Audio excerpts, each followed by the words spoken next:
Hello friends, नमस्कार। कैसे हो आप सब? आई होप कि आप लोग अच्छे होंगे। दोस्तों, मेरे कमेंट सेक्शन में काफ़ी लोगों ने कमेंट्स किया था कि भाई ओमान में हेल्पर की सैलरी कितना होती है, उसके बारे में एक वीडियो बनाइए। तो गाइस, आज के इस वीडियो में आप लोगों को पूरी जानकारी देने वाला हूँ कि ओमान में हेल्पर की बेसिक सैलरी कितना होता है और ओवर टाइम मिला करके महीने का कितना सैलरी आ जाता है और क्या काम करना पड़ता है। क्योंकि जो लोग नए होते हैं वे लोग पूछते हैं कि भाई अगर हेल्पर में आएंगे तो कौन सा काम करना पड़ेगा।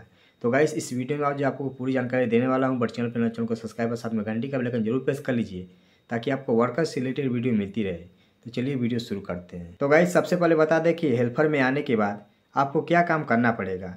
देखिए, आप किसी एजेंट या ऑफिस से आते हैं, एजेंट आपको बोलता है कि मैं आपको इलेक्ट्रिकल हेल्पर में भेज रहा हूँ, तो आपको इलेक्ट्रिकल काम ही करना पड़ेगा। मैकेनिकल हेल्पर में भेज रहा हूँ तो मैकेनिकल वर्क ही करना पड़ेगा।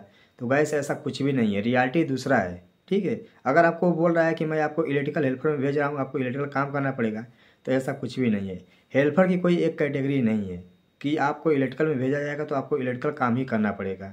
समय के अनुसार जो काम होता है, जिस काम में हेल्पर की ज़रूरत होती है उसमें आपको डाला जाएगा, वो काम आपको करना पड़ेगा। मान लीजिए आप इलेक्ट्रिकल का काम कर रहे हैं और दूसरे काम में हेल्पर की ज़रूरत पड़ गई, जैसे कि अगर सिविल का काम होता है या अदर कोई भी काम होता है, उसमें अगर आदमी की ज़रूरत पड़ जाएगी तो आपको इलेक्ट्रिकल का काम छोड़वा करके सिविल में डाल दिया जाएगा या अदर कोई भी दूसरा काम में डाल दिया जाएगा।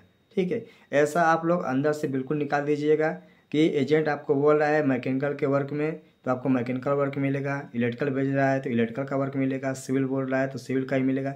ऐसा कुछ भी नहीं है। जिसमें हेल्पर की ज़रूरत रहेगी उसमें कंपनी डालेगी और आपको काम करना पड़ेगा। ऐसा नहीं कि आप इलेक्ट्रिकल में आएंगे तो बोलेंगे कि मैं इलेक्ट्रिकल का काम ही करूँगा, दूसरा काम नहीं करूँगा। ठीक है, ऐसा यहाँ पे कुछ भी नहीं चलने वाला है। अगर आप इलेक्ट्रिकल में आए हैं तो आपको इलेक्ट्रिकल भी करना है, सिविल की जरूरत पड़ेगी तो सिविल भी करना है। तो गाइस, ये क्लियर हो गया कि हेल्पर में आने के बाद आपको कोई भी काम करना पड़ सकता है।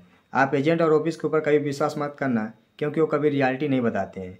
बताएंगे कुछ और यहाँ पे आने के बाद हो जाएगा कुछ। ठीक है, कोई रियलिटी नहीं बताता है। अब बात करते हैं ओवर टाइम की। तो गाइस, कुछ लोग सोचते हैं कि सैलरी मेरी अगर 1200 ओमानी रियाल है तो ओवर टाइम लगाएंगे तो 1500-1600 ओमानी रियाल सैलरी हो जाएगा। तो गाइस, ऐसा कुछ भी नहीं है, काम के ऊपर डिपेंड करता है। ठीक है, आपके साथ में अगर 5 बंदे काम कर रहे हैं तो उसमें से 3 लोगों की ओवर टाइम चलती है, 2 लोगों की नहीं चलती है। ठीक है, तो काम के ऊपर डिपेंड करता है। काम का इमरजेंसी होता है तो ओवर टाइम चलता है। कभी भी आप ओमान आना तो ओवर टाइम दे करके मत आना। ठीक है, क्योंकि यहाँ पे काम के ऊपर डिपेंड करता है कि काम कितना इमरजेंसी है, काम कैसा है, उसके हिसाब से ओवर टाइम चलता है। एजेंट भले आपको बोले कि हाँ 1200 आपकी बेसिक सैलरी है, ओवर टाइम मिला करके आपका 1600-1700 आ जाएगा, ऐसा कुछ भी नहीं है। ठीक है, तो ओवर टाइम दे करके आप कभी भी मत आना। तो अब बात करते हैं सैलरी की। तो गाइस, अगर आप ओमान में एज ए हेल्पर आते हैं तो उसमें जो आपको स्टार्टिंग बेसिक सैलरी मिलता है 80 से 85 ओमानी रियाल मिलता है। ठीक है, 80 से 85 ओमानी रियाल, यानी कि इंडिया के हिसाब से बताएं तो आपको 17 से 18 हज़ार रुपये आपको बेसिक सैलरी मिलेगा। उसके बाद ओवर टाइम होता है, उसके बाद company accommodation, transportation, medical, insurance plus sleep salary company provide कराती है। ठीक है, मेरे कहने का मतलब है कि रूम और ट्रैवल यानी कि आने जाने का टिकट, जैसे आदमी 2 साल बाद जाता है तो कंपनी टिकट देती है, उसके पहले आप जाएंगे तो कंपनी टिकट वगैरह कुछ भी नहीं देती है। ठीक है, तो कंपनी रूम देगी आपको, खाना देगी, मेडिकल देगी, प्लस लीव सैलरी देगी, इंश्योरेंस देगी और आने जाने का टिकट देगी। ठीक है, आपका 80 से 85 ओमानी रियाल सैलरी मिलता है। एक ओमानी रियाल का इंडिया में 214 रुपये होता है। ठीक है, 214 रुपये।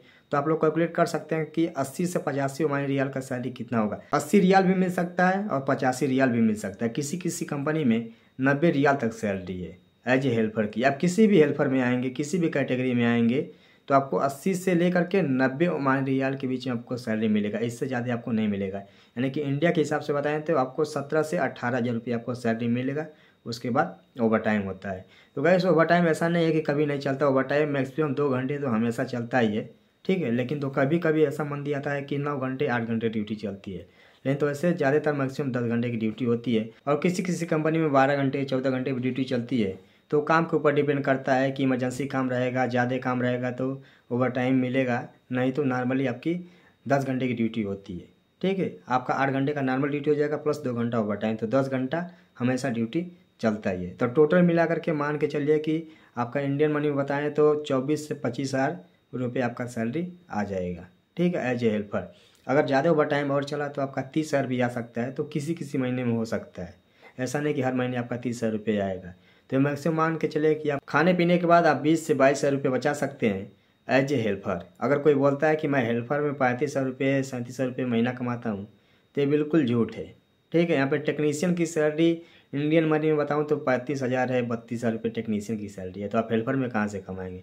कई लोग यूट्यूब पे वीडियो बनाते हैं कि जो ओमान में हेल्पर हैं उनकी सैलरी 30,000 रुपये है, 35,000 रुपये है। तो गाइस ये सब बिल्कुल फ्रॉड है, वो सब बड़ी बड़ी बातें करते हैं। ठीक है, अपना व्यूज बढ़ाने के लिए। तो ये सब कुछ भी नहीं है। रियलिटी यही है कि आपको 80 से 85 ओमानी रियाल सैलरी आपको मिलेगा, यानी इंडिया का 17 से 18,000 रुपये सैलरी मिलेगा। इससे ज़्यादा आपको बेसिक सैलरी नहीं मिलेगा। ठीक है, तो खाने पीने के बाद आप बचा सकते हैं 17 से 18,000 रुपये, 20,000 रुपये। बहुत ज़्यादा मेहनत करेंगे तो 25,000 रुपये जाएगा, वो भी किसी महीने ओवर टाइम चल गया अच्छा खासा, तब नहीं तो इससे ज़्यादा नहीं बचने वाला है। तो गाइस आई होप कि ये वीडियो आप लोगों को पसंद आई, तो प्लीज़ वीडियो को लाइक कर दीजिए और चैनल को सब्सक्राइब और साथ में घंटी का बेल आइकन ऑल पे जरूर प्रेस करिएगा, ताकि मैं कोई भी वीडियो अपलोड करूं तो आपके पास सबसे पहले नोटिफिकेशन जाए और यहाँ के बारे में आपको पूरी जानकारी मिले। और एक बात कहना चाहता हूँ कि अगर आप लोग हमसे बात करना चाहते हैं तो मेरे इंस्टाग्राम की ID वीडियो में मिल गई होगी, नहीं तो वीडियो के डिस्क्रिप्शन में मिल जाएगी। आप उसके थ्रू हमसे बात कर सकते हैं। आप लोग जाइए मेरे इंस्टाग्राम पे, वहाँ पे फॉलो करिए, उसके बाद आप लोग मैसेज करिए, आपका छोटा भाई आपको रिप्लाई ज़रूर देगा। कई लोग मैसेज किए होंगे, अगर मेरे को टाइम नहीं मिलता है तो इसके लिए मैं रिप्लाई नहीं दे पाता हूँ, लेकिन तो जब हमको टाइम मिलता है तो मैं पूरी कोशिश करता हूँ आप लोगों को रिप्लाई देने के लिए, और समय निकाल करके यूट्यूब पे लाइव भी आता हूँ, ताकि आप लोगों का जो भी क्वेश्चन हो आप लोग लाइव हमसे बात कर सकते हैं। ठीक है, तो गाइस आई होप कि वीडियो आप लोगों को जरूर पसंद आई हो, तो प्लीज़ वीडियो को लाइक कर दीजिएगा और अपने छोटे भाई को सपोर्ट करिएगा। नमस्ते, जय हिंद। मिलते हैं नेक्स्ट वीडियो में कोई नई जानकारी के साथ। तब तक रखिए आप लोग अपना ख्याल। हमको दीजिए इजाज़त। जय हिंद।